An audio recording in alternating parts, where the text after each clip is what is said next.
pemaknaan orang hakikat itu beda dengan pemaknaan orang syariat dalam banyak hal. Terutama orang syariat itu biasanya dangkal sekali dalam memaknai hakikat. Misalnya ngeten ini contoh yang kalau contohnya yang mudah-mudah dulu. Kullu syai'in halikun illa wajhah. Kita kalau maknani itu yang standar ya kullu syai'in di sekabehane perkara iku halikun mesti rusak. Illa wajhahu kecuali zate Allah. Tentu persepsi umum atau di kitab-kitab syariat entah itu Syarah, Jalalain atau Sawi atau kitab apa saja, pokoknya kitab syariat. Mesti gambarannya itu kiamat, bumi dan langit hancur. Semuanya hancur dan tentu yang tidak hancur hanya Allah Subhanahu wa taala. Begitu juga makna-makna yang lain tentang al-jannah, tentang an-nar, tentang mizan, tentang hisab, tentang macam-macam. Itu pemaknaan syariat, ya jannah itu nanti, nar juga nanti, hisab juga apa? Kenapa pemaknaan gini ini menjadi jauh dari Tuhan dan menjadi, saya katakan tadi, dangkal. Mergi ngeten logikane ngeten. Ya logikane ngeten. Teng kitab hikam ini pula itu ada istilah lau asyraka laka nurul yakin. Sebagian nurul basirah la ra'aital akhirata aqraba ilaika min antar takhila ilaika. Dan itu tak ulang-ulang, kita mudi-mudi tak ulang. Andaikan cara iman sampean itu punya nurul basirah, punya mata hati. Jadi ku iman diwujudillah. Iman bahwa yang wujud itu Allah, yang wujud hakiki itu apa? Allah. La ra'aital akhirata aqraba ilaika. Kamu akan melihat akhirat itu dekat sekali. Tidak usah kamu menuju akhirat. Kalau akhirat misalnya saya nanti nunggu mati itu kan kesuwen. Misalnya mata itu sudah engkas. Tapi kok ngenteni ning alam barzah, alam kuburan. Ngenteni akhiratnya, ngenteni barang-barang ruhin dan sebagainya. Kan apa kesu? Dan saya kalau ingin mendapat nikmat surga itu nanti juga kesuwen. Kalau saya takut neraka nanti juga nopo. Ilmu yang dipakai orang hakikat itu begini misalnya. Surga itu kan bukti ridho Allah. Nggih, surga itu bukti ridho Allah. Sehingga penuh kenyamanan. Karena penuh ridhanya Allah mesti penuh nopo? Kenyamanan. Neraka itu simbol atau bukti suhtullah. Tentu segalanya tidak nyaman karena ada Kalau masalah surga itu ridho Allah dan neraka itu suhtullah. Loh sekarang tuh masalahnya kan di Allahnya, bukan di surga dan neraka. Sekarang Allah wis wujud napa dereng? Ampun wujud. Dan Allah pun beraksi napa dereng sampun. Sekarang juga Allah juga punya ridhonya, juga punya suhtunya. Allah sekarang juga punya sifat senang, juga punya sifat Kalau kamu iman betul punya nurul basiro ya sekarang juga Allah itu adepi. Kowe saiki golek ridhone dan menghindari tidak usah nunggu surga. Dan saat itu juga Anda sudah di surga. Sehingga perasaan wong hakikat ibadah kok ngenteni suben kesuwen. Wong Allah wujude saiki. Lho kita ini kan nyembah apa? Apa wujude saiki kok ditunda suben bodoh tak pinter. Jadi sampean yang di sini itu bodoh semua. Kalau cara ibadah demikian. Saiki tobat Muharram ini napa? Tobat. Paham ya? Itu ngeri. Kalau baleni malih.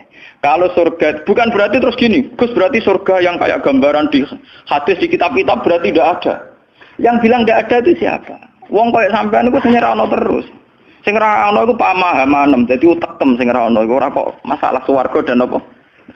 Lho coba, surga itu kan bukti ridho Allah, neraka suhtullah. Allah kan sekarang sudah wujud toh. Wujudnya Allah nunggu surga apa enggak?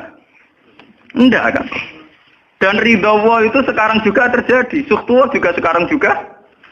Mbok buru sekarang, mbok dicari sekarang. Ridho Allah mbok dicari sekarang. Yaitu seperti doa-doanya Syaikhul Qadir, ilahi ridhoka matlubi. Ilahi anta maksudi wa ridhoka apa? Matlubi. Ya karena ya ilahi. Ya sudah berarti benar-benar dimulai sekarang. Sehingga kayak saya sendiri, nak umat ilmu hakikatku, kayak aku apa ibadah haji kayak kesuwen. Apa mulang sampean ya kesuwen. Mbok sesuk ape mergawe ya kesuwen. Mergo paling banter logikane ngeten. Misalnya saya dari rumah. Semula Mustofa Ruhin goblok-goblok namno ibadah.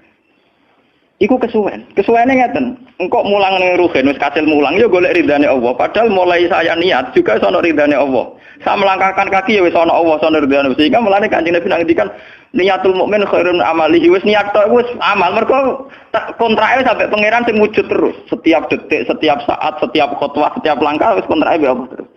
Jadi ya misalnya rasido lah ya apa-apa, apa mulang Ruhin rasido ya apa-apa, apa ngekek dhuwit Ruhin rasido ya apa-apa. Mulane cara Kanjeng Nabi wong niat apik ra sida tetep ganjaran mergo kontrake sebab pangeran Allah ya sujud. Sedekah ben sing sida paham. Iku wis ditulis sida. Paham. Ben sampean ngerti sirine hadis kenapa niat saja ditulis ganjaran karena niat itu artinya orang sudah mengkontrakkan diri, mengikat diri dengan Allah yang setiap saat wujud juga dan saat itu juga wujud.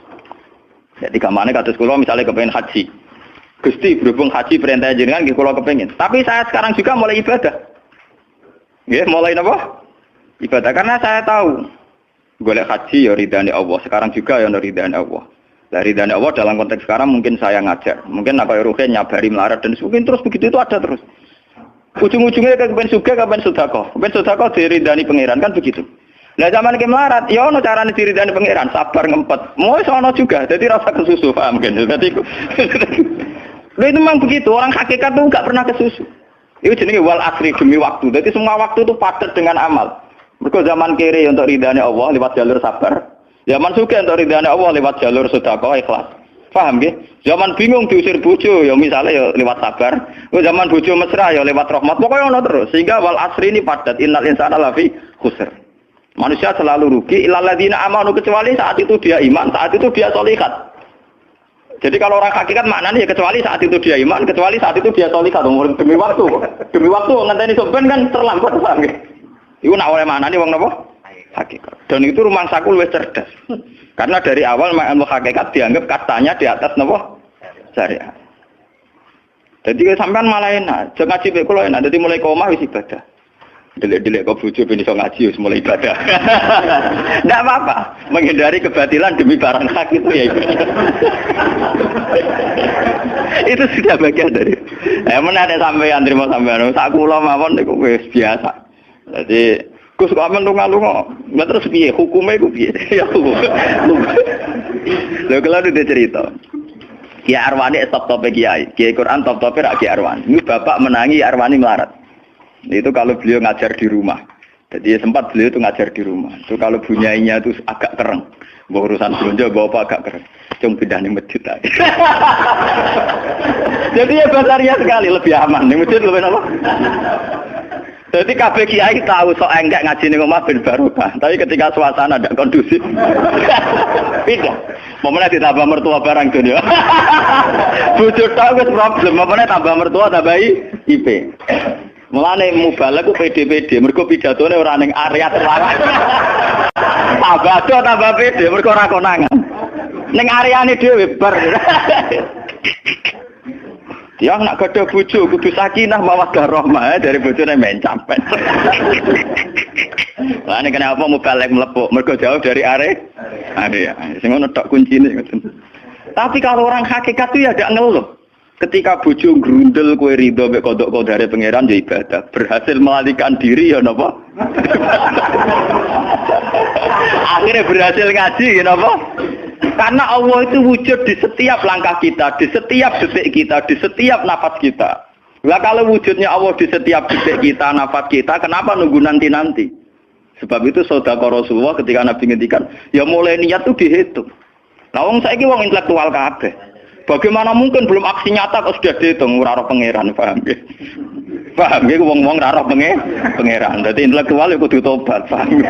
Bagaimana mungkin niat belum aksi nyata kok sudah di jadi nak goblok ku rasa di syariat. Nek wis goblok ditulis ning koran dadi buku. Wong goblok kok di syariat.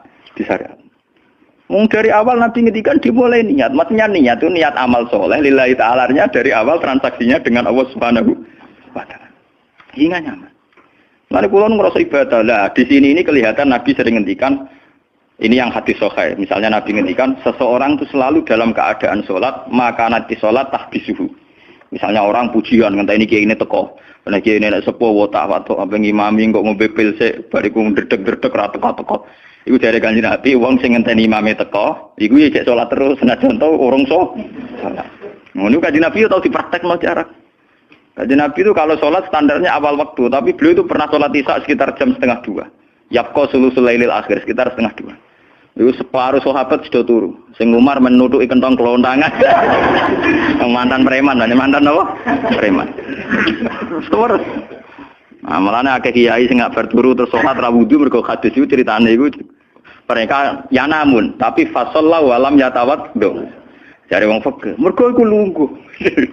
Lungguh nek orang geser ora apa?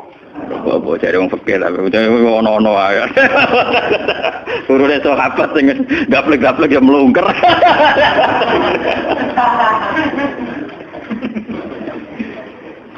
Nek Kanjeng Nabi rawuh santai. Kenapa kalian masih menunggu, Jar? Ya karena nunggu sholat engkau ya Rasulullah. Kamu mulai tadi juga sudah sholat. Karena sampean menunggu demi apa? Sholat. Biasanya kita dicatat sedelok. Mereka nunggu terus sholat. Mau dicatat mulai mau nganti saiki. Jadi hari ini pahala kamu lebih tinggi. Nabi tenang. Ya memang begitu. Sehingga kalau wal asri innal insana lafi khusrin, demi waktu itu tidak ada ruginya. Misalnya saya juga pernah melarat. Rugen ya tahu melarat nganti saiki misalnya. Artinya saat kita melaratkan duwe niat, aku nak sugih pe sedekah, aku nak alim pe mulang. Niat dihitung ganjaran. Ketika kamu real, yang sekarang real kan ngadepi kekerean terus kowe sabar ya ibadah. Jika ora kemrungsung aku ibadah ngenteni juga. Begitu juga yang ingin haji. Ditakdir apa haji, tapi ketika dia ingin sudah ditulis ganjaran, meskipun takdirnya dia tidak sempat haji sampai mati. Tapi per detik dia tetap berdialog dengan Tuhan. Bertransaksi dengan Tuhan. Jadi disebut Quran yastarun. Yastarun itu transaksi. Inna wastara minal mu'minina anfusahum wa amalahum bi anna lahumul jannah. Allah Ta'ala itu membeli diri kita. Diri kita itu kata Nabi ini sing asli dawuh Nabi, ora dawuh mubalek lho. Ngeleng-eleng. Ini ilmunya ulama, bukan mubalek. Harus dicatat. Nabi itu ngitung ibadah. Itu dimulai dari diri kita. Ngendikane pangeran inna wastara minal mu'minina anfusahum. Allah membeli diri kamu. Diri kamu itu ya organ kamu, sel-sel yang ada di kamu, saraf-saraf kamu, semua yang ada di tubuh kita. Karena apa? Dalam desain Tuhan dan rencana Tuhan, pikirannya pangeran kemana madon di bathuk ya gue sujud. Dua lesan ya gue mulang. Mertua dua lesan ya gue ngandani mantu. Mantu ya gue takzim mertua. Pokoknya dalam desain Tuhan begitu. Sehingga semua organ tubuh itu desainnya untuk taat. Desainnya untuk apa? Taat. Ya, desainnya untuk taat. Sehingga ketika taat itu belum nyata dan orang itu niat sudah dihitung. Apalagi setelah nyata dia melakukan. Potensinya saja baru kans, baru potensi sudah dihitung. Makanya ketika Nabi, ini yang hadis sahih, suatu saat Nabi itu ditamu melarat-melarat. Wes melarat ngenes deh. Kok ditonggo sugih lomo ngenes deh. Wes melarat ditonggo napa? Sugih. Terus matur ya Rasulullah, zahaba ahli dusur bil ambal. Tiang-tiang sugih niku nak moro putih-putih kok nggawa donya gelem sedekah. Yusalluna kama nusolli wa yasumuna kama nasum. Wes ngoten piyambake nggih salat nggih poso. Posone nggih kados kita, salate kados kita. Tapi wa tasaddaquna bi fuduli amalihim. Tapi mereka punya kelebihan iso napa sedekah. Jadi kamane wong melarat iki ngenes. Duwe rival soleh ditandingi angel. Mergo salate padha. Mulane wong melarat tuh seneng nek wong sugih ra poso. Oh unggul aku. Mergo wong soleh melarat nek disaiki soleh juga ya gak trimo. Wah matane wong tenan. Lha iku zaman Nabi ora trimo kan. Dadi kan terus sowan Kanjeng Nabi. Kanjeng Nabi kula ditonggo saleh, salate kados kita, pasane kados kita, cuma wa tasodakuna bibuduli apa. Mereka keunggulannya bisa sedekah menjadi duit. Sekarang Kanjeng Nabi itu ngendikan apa perlu ala adlukum, apa perlu kamu saya tunjukkan sesuatu yang kamu bisa sedekah dengan yang kamu miliki. Ya Rasulullah. Itu pertama yang dihitung Nabi itu fi kulli sulama minan nas sedekah. Setiap sel atau organ atau ros-rosan manusia itu dihitung apa? Sedekah. Itu kan luar biasa. Jadi yang dihitung itu yang fisik, anfusahum, fisik. Fisik kita ini sedekah. Lalu itu yang paham itu orang-orang hakikat. Yang paham itu orang-orang apa? Hakikat. Orang hakikat ini cerita ilmu kelas tinggi ini, tapi tak terang lebih lucu ben paham. Sistem wujud kita, kasus ini bahak wujud. Saya itu dalam penanggalan orang tua saya itu lahir 1970. Makanya tahun baru Muharram ini bagi saya spesial karena saya pas umur 40. Nak waras, nak ora waras ya diparingi waras. Ya ini ora waras sampean malah kaya apa.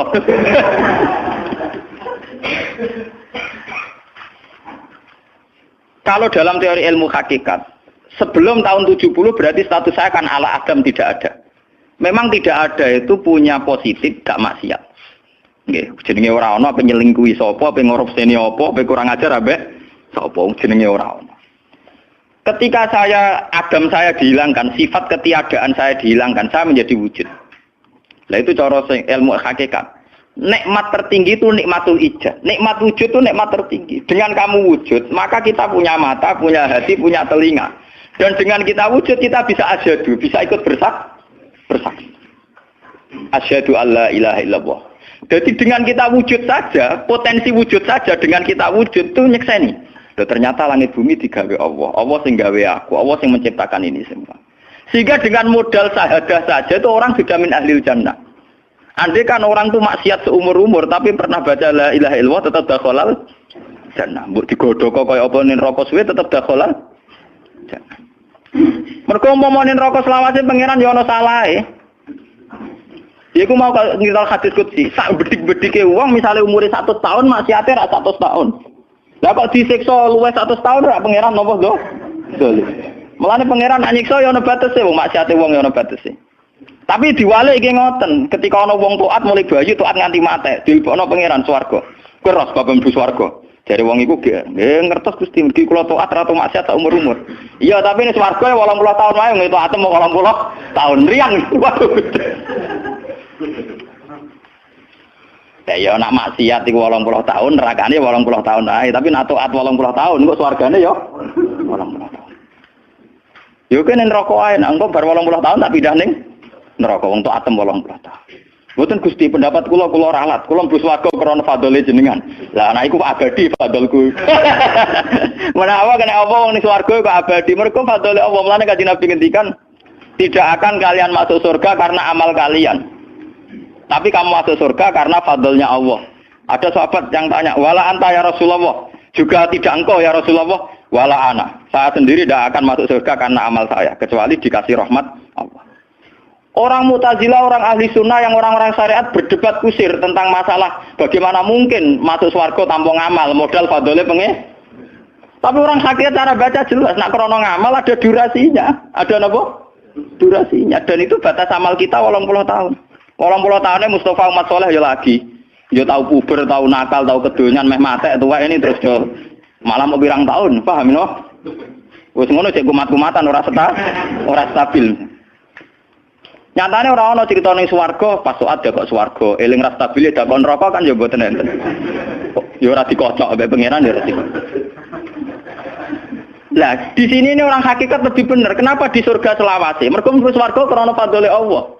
Sementara fadhole Allah abadal abad selamanya. Paham ya? Jadi orang hakikat itu cara baca gampang. Nah, kalau begitu, organ tubuh kita ini dengan sendirinya sudah ibadah karena dengan wujud kita bersaksi. Mulane Kanjeng Nabi bersaksi terus. Lho nek wong soleh-soleh pas-pasan kok sampean eling pangeran kan pendak salat, pendak tawaf. Nah Kanjeng Nabi mboten. Kanjeng Nabi semua organ tubuhnya iso dijak eling pangeran. Perkara mangan iki barang sepele bedine naman. Nabi baca bismillahirrahmanirrahim. Setelah makan ya baca alhamdulillah. Mau ke WC itu Nabi juga baca bismillah. Setelah dari WC sesuatu yang biasa, Nabi juga bilang alhamdulillahilladzi azhabanil adza wa afani. Semua sistem tubuh kita butuh makan, baca bismillah juga ibadah. Kita butuh berak nanti bisa membuang al-adza, piloro. Itu juga nanti dihitung oleh Nabi alhamdulillahilladzi azhabanil adza wa afani. Sehingga semua proses tubuh yang ada pada Rasulullah semuanya menjadi apa? Ibadah. Nah, makanya Nabi ngitung, makanya sama ndak usah ngeluh dengan fisik yang sekarang ndak usah ngeluh. Nah, kowe ganteng ya syukur paling ganteng. Nah, elek alhamdulillah potensi zina rendah. Mergo ora ono sing minat. Paham nggih? Nah, jabat ya sing syukur mergo iso amar ma'ruf nahi mungkar lebih luas. Nah, ora jabat berarti tidak ada kemungkinan korupsi. Berarti semua harus kita syukuri. Atus kula nu kiye cilik ya syukur, kiye gedhe syukur, sok ben bubar nggih syukur mawon. Pokoke kula niku ndonga mbek pangeran, angger pangerane ora sing bubar wonten kula santai mawon. Terus Nabi menyebut lagi. Yang disebut Nabi itu hal-hal kecil. Wa imatatul azza min at-tariq sedekah. Kowe kono kotoran atau ada riduri atau apa yang mengganggu di jalan, kamu singkirkan juga napa? Ibadah. Lah itu yang luar biasa Nabi akhirnya ngendikan wa fi buti ahadikum shadaqatun. Bahkan kamu menggauli istri kamu itu juga ibadah. Padahal suatu yang seks, yang pornografi, yang biologis, Nabi juga nyebut wa fi buti ahadikum shadaqah. Dalam organ buduk kamu itu juga sedekah. Sampai sahabat ada yang tanya, ayati ahaduna syahwatahu wa huwa lahu ajrun. Bagaimana mungkin ya Rasulullah orang mendatangi syahwatnya kemudian dia dapat pahala? Wong urusan syahwat masa untuk ganjaran ya Rasulullah. Tapi apa kata Nabi? Alaysa lawadhu'aha fi haramin akana alaihi wisrun. Nah, dekne salah letak iku kan ya dosa. Mulane bojo sok ben kabeh masuk elek-elek lah sok ben ahli swarga kabeh. Mergo piye wong lanang ora iso zina nak bar dikeki sing wedok paham. Minimal ada durasi sekian jam dekne ora kuat zina. Dan itu prestasinya sing wedok. Makane jare Nabi ku api-api wong wedok sing lanang mari doyan terus. Berarti diterusno gen elek-elek wong wedok. Repot. Nabi itu, lu bukan apa-apa karena Nabi ngertine Nabi lho, kawin yo tarku zina. Kawin model saiki ra engke-engkean, ngertine Nabi nek jenenge nikah ya aghdulil basar wa ahsanulil farj. Istilah aslinya Nabi tentang nikah itu aghdulil basar wa ahsanul farj itu. Saiki ono istilah sing macam-macam. Bentuk keluarga sakinah mawaddah rahmah. Engko sok ben anak tuwa ben anak ana sing rumah, pakaian teori. Sing ora anak kowe nganti tuwek sapa? Sing ora anak-anakmu saleh sapa? Malah do arep-arep matine bapak ya pirang. Wong sok kakean teori, yo kakean apa? Nah dia anak kan enak, anak tua itu sing ngrumat. Wong kowe zaman sugih wali wong tuamu, paling nasib pun ndak ngono iku padha. Lan ambyok. Paham ya? Niki ben sampean ngertos. Dengan teori ini, maka surga dan neraka dihitung seperti ilmu hakikat tadi.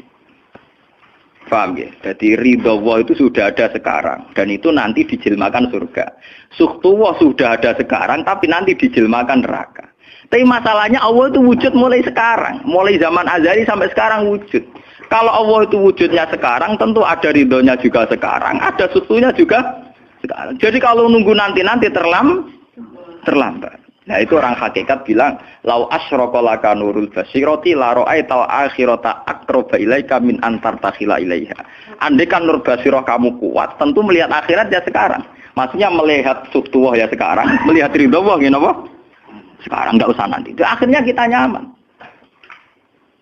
Mulanya ada sahabat ketika dia di Azerbaijan ditanya, apa kamu tidak kangen Mekah? Wong kamu orang Mekah asli. Sekarang futuhat, Mekah sudah milik orang Islam.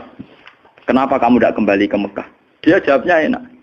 Aku kalau di Mekah paling banter ibadahku tawaf. Iku ya golek ridane pangeran. Aku ning kene nyebarno Islam, ya golek ridane pangeran. Aku ning kene wae. Jika orang-orang hakikat itu ibadah itu per detik, per menit, tidak terikat oleh ruang dan waktu. Tapi kalau orang-orang syariat memang gitu, ruang sana sholat itu naik di masjid. Tapi Allah tahu betul, kamu yang sekarang sholat di masjid itu akumulasi dari sistem organ tubuh. Yang disebut fikuli sulama minanas sudah.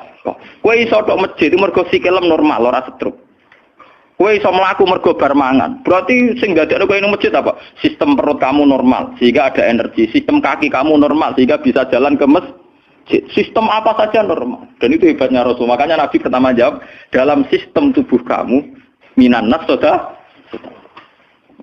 Jadi sebetulnya dengan ikut namulan kula nganggep sampeyan niku ya ora wong sepele.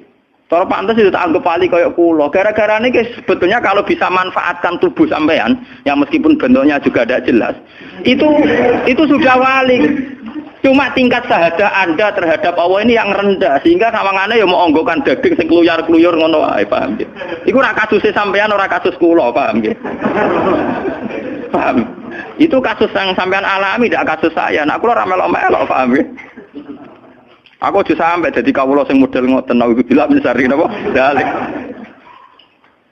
Jadi yang sekarang kelihatan kita sholat di masjid, kita tawaf di Ka'bah, kita wukuf di Arafah, itu akumulasi dari sekian puluh tahun, dari sekian sistem saraf kita, kesempatan nikmatnya Allah yang luar biasa. Sehingga harusnya terhitung mulai itu, paham ya, terhitung mulai. Sehingga dimulai desain kaki juga nanti ibadah karena khotwatin yaktuha ilal masajid, langkah sing moro masjid ya dadekno ibadah dan sebagainya. Jika orang-orang sufi itu zaman di rumah ya nyaman ibadah, nanti ketika di masjid dia nyaman ibadah, ketika di Ka'bah dia nyaman ibadah, keluar dari Ka'bah lagi ya ibadah. Orang malah bar haji ibadah enak ya ning Ka'bah, ning Jawa ora enak kabeh. Lha apa pangerane ganti? Utek kok elek. Apa pangerane apa? Pangeran sing ning Ka'bah mek sing dibidukan iku padha, paham nggih? Padha. Jadi nek malah ngono malah membeda-bedakan.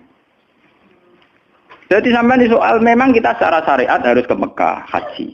Tapi setelah di Mekah ya pangerane Ka'bah ya Allah ning Indonesia nggih napa? Ini sama ibadah sama nyamannya. Cuma memang enggak mungkin secara syariat haji kok ngubungi langgar berdoa niku ora. Ya sudah gitu kan. Engko kenaan panitiane dikomersialno. Utek elek mesti dikomer. Ya. Paham ya? Makanya kata hikam, nikmat tertinggi itu nikmatul ijad. Dengan kita wujud saja. Jadi Adam itu membelenggu. Tidak ada itu dadekno kita ora iso bersak. Tapi dengan kita wujud, kita iso melok nyekseni kekuasaan Allah. Sebuah piye bentuke, sebuah piye kadare dengan kita wujud melok nyekseni kekuasaane Allah. Dan itu sing disebut walladzina amanu wa amilus sholihat saterusé ulaika humus siddiqun wasyuhada'u inda rabbihim. Orang-orang sing iman mesti dengan sendirinya jadi syahid, jadi saksi. Makanya Allah kalau ngitung saksi di Quran mulai mata kita, hidung kita, yauma tasyhadu alaihim alsinatuhum wa aydihim wa arjuluhum bima kanu, itu semuanya, mulai lesan, mulai apa semuanya. Mulane kula wujud ki seneng. Piye wae kula wujud Gusti iso nyekseni kekuasaane jenengan. Lah sing perkara kan juga gara-gara wujud durakani pangeran. Lah iku mulai perkara. Mulane ngendikane Kanjeng Nabi, kenapa itu hebatnya Rasulullah. Makanya saya yakin bahwa Rasulullah itu juga pengajar ilmu hakikat. Tentu karena Nabi cara ngajarnya tidak melahirkan kesesatan kayak kasusnya Husain Al-Khallas dan Siti Jenar. Sebetulnya sederhana. Kenapa Nabi bilang Sayyidul Istighfar itu dunia tidak dimulai dari kata astagfirullah. Sayyidul Istighfar dimulai Rabbi, Allahumma anta Rabbi, la ilaha illa anta khalaqtani. Bukan dimulai dari kata istighfar. Kata Nabi, istighfar terbaik itu lafadznya ini. Allahumma anta Rabbi, jenengan pangeran kula. La ilaha illa anta, ora ana pangeran kecuali jenengan. Anta Rabbi, jenengan pangeran kula. Khalaqtani. Pokoke piye jenengan kadung gawe kula. Resiko nek gawe kadang kula nggih maksiat niku ngene. Dadi piye wae madun maksiat, rukin maksiat piye mergo kadung di munggo ora ana ya ora maksiat. Jadi kamane pangeran yo rada keteror, waduh. Istighfar model neror. Iku dari sarah-sarah hadis kok ono piye wae maksiat itu perkara wujud. Meskipun piye wae taat yo krana Jadi saya cerita sebab pangeran. Gusti, piye wae jenengan kadung gawe kula. Tapi harus jujur. Makanya orang-orang yang pernah maksiat itu harus jujur kados kula. Nak niru kados kula. Dia istighfar itu jujur. Malah kula boten seneng. Muni astagfirullah kula boten seneng. Itu nanti menjadikan orang itu pesimis dan hubungan dengan Tuhan itu negatif. Kesane kita hanya dosa saja. Kowe nak wiridan asura ping 100 kula boten cocok. Ping 1000 boten cocok. Mun sampean kula ijazah, piye wae iki hadis sahih. Kata Nabi itu sayyidul istighfar terbaik. Harus dicatat itu dawuh Nabi itu istighfar terbaik. Kalau sampean astagfirullah saja itu nanti kalau jenis-jenis orang yang kuper atau yang pesimis. Ya Allah Gusti dosa tok kula teng donya dosa tok. Kapan kula saged jenengan tampa tobaté? Sehingga dekne bayangno pengenan tampa tobaté ya kangelan tenan. Terus dekne oleh istighfar nganti nangis sing sawangane wujude dekne penting. Padahal ya ora penting blas. Tapi kalau yang diajarkan Nabi ndak cara ngendikan gini. Anta Rabbi la ilaha illa anta khalaqtani wa ana abduka. Kula tetep kawulane jenengan. Wa ana ala ahdika wa ahdika mastata'tu. Selagi kula mampu kepingine kula nggak anut perintah jenengan.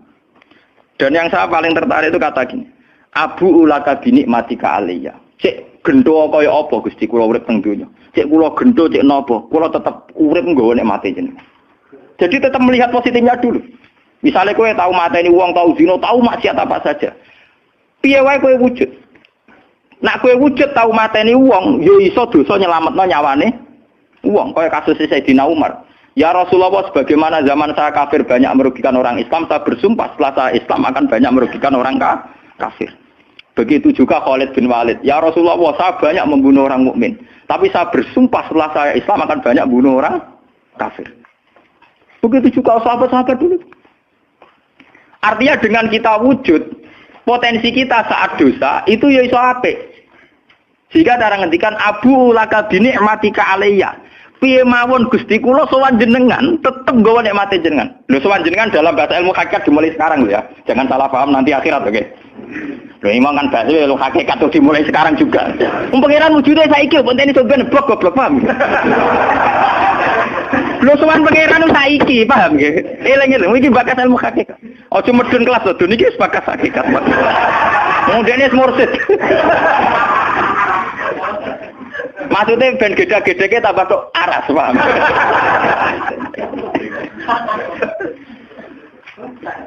Ben roh. Lu sowan pangeran mulai saiki. Sekarang juga kita sudah sowan Allah. Tentu kita kudu ikrar semua nikmatnya Allah yang sekarang juga.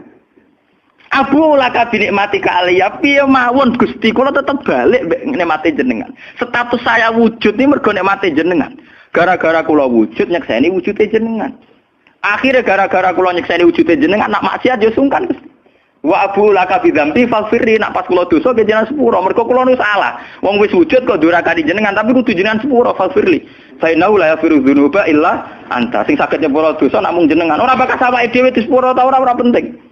Lah kadang orang itu cara berpikir disepuro ta ora ya. Nah disepuro mlebu neraka. Nah disepuro mlebu swarga iku goblok. Ndak ada nabi ngajarkan gitu. Nabi hanya ngajarkan fa innahu la yaghfiru dzunuba illa anta. Yang hanya bisa mengampuni hanya engkau titik. Sudah awakmu ora usah bakas ora penting mun ngandel. Kenapa tidak penting? Karena tadi dimulai la ilaha illa anta, tidak ada wujud hakiki kecuali jenengan. Saya akan pernah menerangkan di sini. La ilaha illallah itu maknanya orang ana wujud hakiki kecuali Allah. Maknanya kan sederhana gampang. Langit dan bumi itu pernah tidak ada, berarti berstatus adam. Agame langit bumi dimusnahkan oleh Allah dengan langit bumi diwujudkan. Setelah langit bumi diwujudkan juga wujud dalam keadaan rentan. Wujud sing ora hakiki, wujud sing dalam keadaan batil. Karena setelah wujud iso dilenyapkan. Berarti zaman Adam ya Adam sing iso diwujudkan, zaman wujud ya wujud sing iso diadamkan. Lah wujud sing ngene iki tanpa eksistensi, tanpa napa? Eksistensi. Lho bahak saiki wujud, tapi ora roh matine kapan? Ora iso ngatur awake dhewe. Zaman aku wujud ya ora karepku dhewe, engko aku mati kapan ya ora karepku dhewe. Lho wujud model apa ngene? Iku wujud-wujudan. Madun zaman rong wujud ya ora karepe dhewe, berwujud ya ora karepe dhewe. Matine kapan ya ora roh, nasibe piye ya ora roh. Lho wujud ora roh awake. Dhewe iki jenenge wujud-wujud sing rentang. Lah wujud sing rentang disebut wujud imkan. Sing Allah wajibil.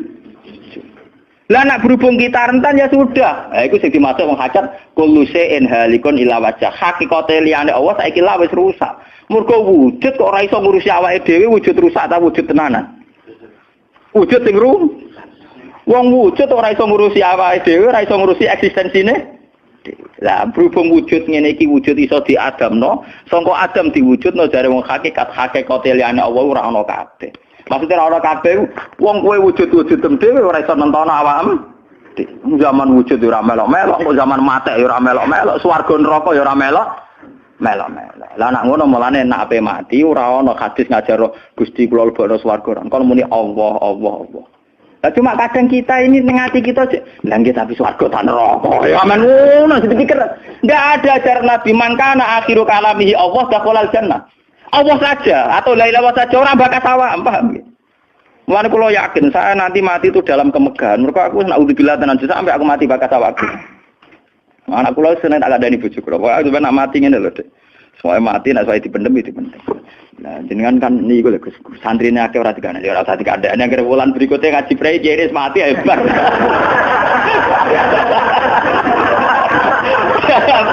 Asline ayo rodi. Loh, kok cucu sing murah mungkin. Kecuali iki. Gampang kok repot. Senengane kok napa? Karena orang hakikat itu tahu wujud yang sekarang itu wujud yang halik, wujud yang rusak. Karena untuk mempertahankan wujudnya sendiri tidak bisa. Makanya orang-orang hakikat mana nih orang wujud hakiki kecuali Allah. Mereka wujud yang saiki ku madun wujud ya ora melo-melo. Cara dene oleh milih anak SP aja. Lha apa milih anak bapak sing ora mari sidonya. Misalnya sing santri ya milih dadi anak iki terkenal toh. Lha apa milih anak iki musala penceng. Milih bapake wel ora iso. Padahal kok kecewa iso, lha kurang ajare kan. Wong milih ra iso kok iso kecewa. Kudune ditampa, Pak. Oh, iso. Mulane wong bangga mek nasab ya goblok ya keliru. Wong dekne ora sing milah kok, Bang. Loh, dia ditakdir jadi bapak iku ben kiai iki dene sing milah apa takdire pangeran? Takdir sih bangga. Mane kula anak sapa ya bangga. Cuma pangeran ra mentolo ngoten mawon. Tapi kula njen boten bangga ben asap nggih biasa. Nah, anak kula undang kula ya bapak. Lah tamu-tamu bingung, keluarga-keluarga sing biasa nyai. Abah teng dalem. Anak saya itu bingung. Abah siapa? Kata nama. Sewangking biasane nang Mas kula awam cekek. Anak kula ngundang ibu bapak soe awaman nonton makmun. Wong wujud ra hakiki ae. Kullu syai'in halikun illa wajhah. Ini ben ngertos. Lah dengan demikian, makanya itu. Kemudian langit dan bumi ngendikane kitab niki, langit dan bumi kabeh ku nggo kebutuhan jisime manusa. Lah jisime manusa iki sing ngebeg-ngebegi langit mbek bumi. Nak rohanine wis sampe pengen. Maksudnya ngeten ngebeg-ngebegi langit bumi. Saiki ana bank pirang-pirang ngebeg-ngebegi gedung, iku yo gara-gara wong ndak butuh utang barang. Ruhe sampean ra butuh utang. Akhirnya Allah gawe buah-buahan, mergo manusa didesain duwe weteng. Paham nggih? Allah gawe bensin, mergo manusa tengane keluyuran nggo mobil. Pokoke pangeran nuruti jisime manusa repot. Napa? Gara-gara wong mangan tanduran, mangan buah-buahan Allah kudu gawe udan, gawe bumi subur, bariku gawe selem, gawe bensin ruwet. Mulane dari ilmu hikam jisine nemu ngel-ngelo pangeran. Jisime manusa ngel-ngelo pangeran. Mulane dari hikam innama wasi akal kaunu min haitsu jusmaniyatuka. Sing amen urusan ke donya asline jisime. Ya saiki ayo pangeran gawe apa? Gawe buah-buahan go manusa. Tapi konsekuensi dari pangeran gawe buah-buahan kudu gawe udan. Mergo wit iku iso urip nek wonten apa? Udan. Lah go ngalir udan kudu Allah gawe sungai. Dadi kerepotan ngurusi jisime manusa napa? Repot. Sebab itu mungkin sekali sebelum ada langit dan bumi, roh manusia sudah diciptakan mungkin karena tentu roh ini tidak butuh elemen yang jenenge langit dan bumi. Mergo alam roh tentu tidak butuh itu semua. Lalu ketika di Quran nak jisim itu cek mintinin, ya nak jisim sampeyan. Kholaqnal insani cek min solsolin khama emas donto mintinin, songkol lemah. Tapi kalau roh istilah Tuhan wa nafaqtu fihi mirruhi, ya istilah Quran mirruhi. Mulane roh di misteri Tuhan sampai somben. Wa salunaka anir roh ya kulir roh min amri rabbi. Kalau jisim jelas masih minatin. Tapi kalau roh min amri rabbi karena istilah Quran wa nafaqtu fihi mirruh. Manusa iku ruhe kok aku ya. Ya cuma sing nerangno Kanjeng Nabi ora dadi aliran sesat. Barang sing nerangno Husain Al-Khallat Siti Jenar dadi kasus. Tapi ilmu hakikat ini harus saya jelaskan dan sampean enggak perlu salah paham. Karena memang enggak paham, salah paham ora beda paham. Paham. Loh saya sering ngomong sama yang ngaji saya, Anda boleh berdebat dengan saya, sarannya salah paham. Tapi kalau tidak paham dengan yang paham ya ngaji. Ora paham kok muni salah paham. Salah paham ora padha akeh referensine. Ngajine padha akeh, ngalime unda-undi. Terus debat salah paham macam napa? Ngalime ra bandeng. Gus kula kados mboten cocok mbek dawuh jenengan. Mungkin nek eling kula ngeten.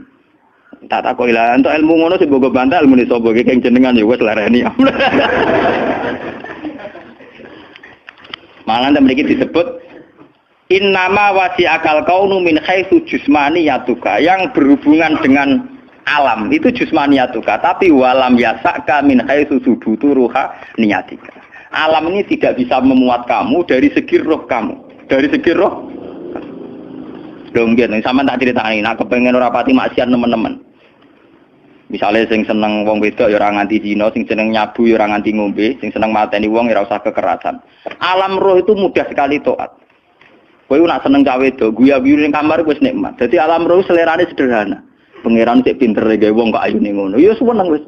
Di alam jasad kurang ajar, nak orang ngeloni ra lega. Bola-balik separi zina tenan iki alam jasad. Alam roh bodorane gampang, dicatu atu gampang. Wis guyu-guyu kok pengen tadi roh kene bocor di sini cukup. Mulane dari Kanjeng Nabi, alam roh iku alam sing dicatu ati ku gampang. Mergo dekne robbaniyun, bersifat robbani, ketuhanan. Gampang sekali. Sumari kurang ngajar tuh alam jis. Gampang. Sama tak ceritani iki apa bisnis di Jakarta banding Malaysia. Wadah nang ning kono kulit bangunan. Iku sedurunge entuk dhuwit. Nah alam roh wis seneng. Cita-cita kepengine Malaysia nggo dhuwit akeh, badhe akeh tuku sepeda motor, rabi bunga desa lu seneng. Dadi alam roh gampang syukur. Gue dhewe ora entuk apa-apa wis seneng. Tapi nek alam biasa tuh kurang ajar tenan. Ngono ora entuk dhuwit tenan yo ngrumu tenan. Rabi ora ngeloni tenan yo ora lega tenan. Alam biasa tuh ngel-ngel wong. Paham nggih? Mulane jarene wong hikam, alam jasadmu sing rusak kuwi alam napa? Jasad. Mulane kula alhamdulillah, lah ulama itu yang waras, itu yang kuat rohaninya dibanding jasmaninya. Malah kados kula niku kumpul tiyang nggih dhewean nggih. Kula lunga dhewean nggih sana. Kula biasa dalu-dalu teng terminal Solo. Mulai ro wong macem-macem, mulai wong nakal wong lagi santai. Ya kula pikirane sederhana. Niku cara syariat wong nakal. Tapi kula perlu takok kenapa jenengan gawe niku. Nah, anak jenengan takok kula gawe gunane apa ya padha ra jelas itu. Mulane wiridan paling mati subhanallah maha suci jenengan. Kowe ora usah takok kenapa wong gawe lonte, gawe wong nakal, gawe maling. Lah kok ora takok pangeran kowe napa gawe kowe ora jelas. Fungsine ya ora jelas.